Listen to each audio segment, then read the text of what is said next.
Hello everyone, and welcome back to our channel, where we bring timeless tales to life.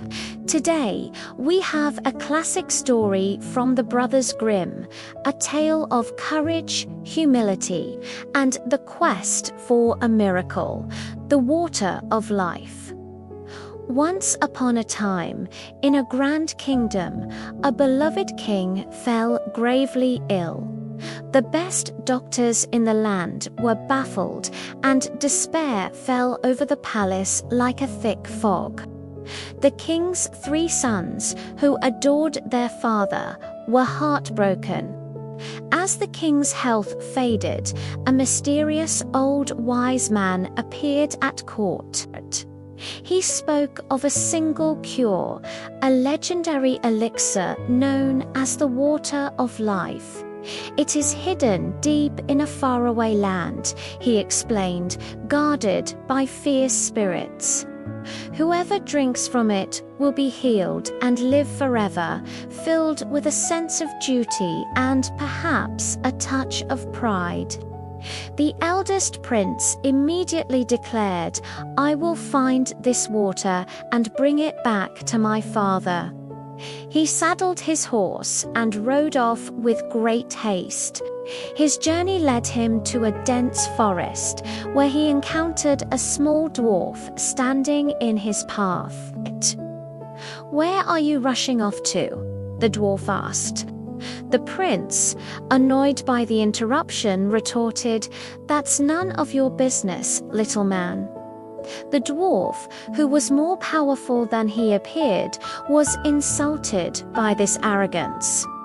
In a flash of anger, he cast a spell, and the prince found himself trapped in a narrow mountain pass, unable to move forward or backward. Back at the palace, the king grew weaker. The second prince, seeing his older brother had not returned, stepped forward. "I will succeed where he failed," he proclaimed. "I will go and bring back the water of life." He too set out. And just like his brother, he met the same dwarf in the forest. When the dwarf asked where he was going, the second prince answered just as rudely. And so the same fate befell him. He was trapped by the dwarf's powerful magic, stuck in another lonely mountain ravine. Time was running out. Finally, the youngest prince, often overlooked but possessing a kind heart, knew he had to try. He approached his ailing father and said, "Father, let me go. I will find the water of life." With the king's blessing, he began his journey. When he came upon the dwarf in the woods, he didn't see a nuisance. He saw a fellow traveler. He dismounted his horse and greeted him warmly. "Good day, my friend. I am on a quest to find the water of life for my father, who is dying." The dwarf's expression softened. He smiled, pleased by the prince's humility and politeness. "Because you have a good heart," the dwarf said, "I will help you. This quest is perilous." He handed the prince a small iron wand and 2 small loaves of bread. "The water of life is in an enchanted castle," he explained. "Use this wand to strike the iron gate 3 times, and it will open. Inside, you will find 2 hungry lions. Throw them these loaves of bread to pacify them. But you must hurry. You must take the water and leave before the clock strikes 12, or you will be trapped forever." The young prince thanked the dwarf profusely and continued on his way.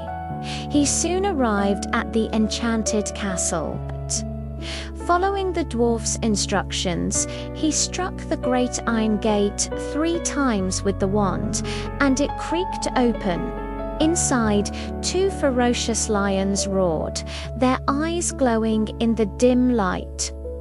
The prince calmly threw them the loaves of bread, and the lions became as gentle as kittens. He walked past them and entered the castle.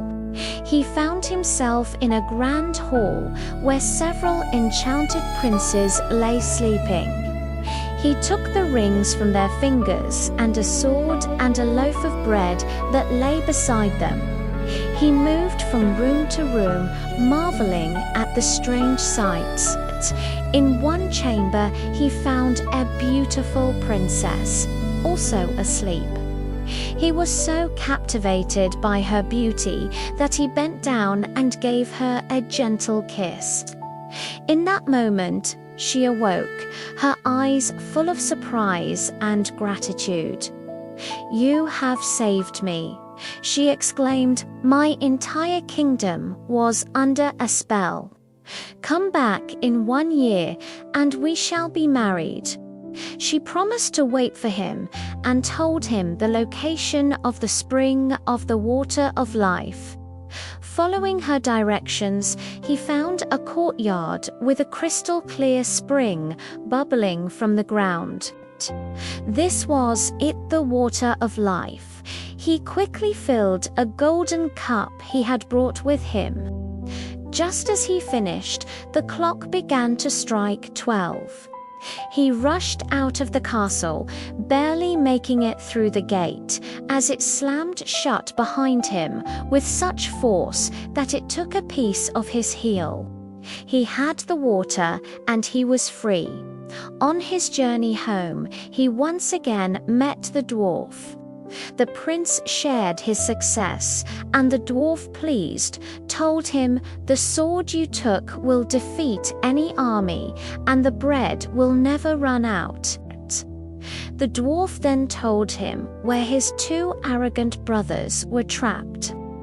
Driven by compassion, the young prince went to the mountain passes and, using his iron wand, freed them. He was overjoyed to be reunited with his brothers and told them everything that had happened. As the 3 brothers sailed home together, the elder 2 grew jealous. They saw the golden cup, the magical sword, and knew their youngest brother would be hailed as a hero. While he was sleeping, they hatched a wicked plan. They carefully poured the water of life from his golden cup and filled it with bitter seawater. They kept the true water of life for themselves. When they arrived at the palace, they rushed to the king's bedside. The eldest 2 presented the seawater, claiming it was the miraculous cure. The frail king, desperate for relief, drank it immediately. He became even sicker than before. He was furious, believing his youngest son had tried to deceive him. In his rage, he ordered his youngest son to be secretly taken into the woods and executed. The huntsman tasked with this terrible duty couldn't bring himself to harm the kind prince. He told the prince to flee and return to the king, saying a wild beast had finished the job. But the story doesn't end there. Soon after, grand caravans began to arrive at the kingdom. 3 different kings, bearing magnificent gifts of gold and jewels, came to see the old king. They had come to thank him because his youngest son had passed through their lands and, using his magical sword and bread, had saved them from war and famine. When the old king saw the gifts and heard their stories, he was overcome with grief and regret. "Can it be that my son was innocent?" he lamented. The huntsman then confessed that the prince was still alive. The king immediately sent out a proclamation across the land, promising forgiveness and favor to his son if he would return. Meanwhile, the princess who had been freed from her spell had built a road of pure gold leading to her castle, telling her guards to only admit the one who rode straight up the middle of it. The two elder princes, hearing of the beautiful princess and her golden road, tried their luck. But being cautious and greedy, they rode on the side of the road, afraid to tarnish the gold. They were turned away. When the youngest prince, still heartbroken, heard the news of the princess, he traveled to her kingdom. Thinking only of her, he rode his horse straight up the center of the golden road without a second thought. He was welcomed with open arms. The princess rejoiced, and they were married in a grand celebration. One day, he told his wife the story of his banishment. She sent for his father. When the old king arrived and saw his son alive and happy, he wept and begged for forgiveness. The prince, whose heart was as pure as ever, forgave him.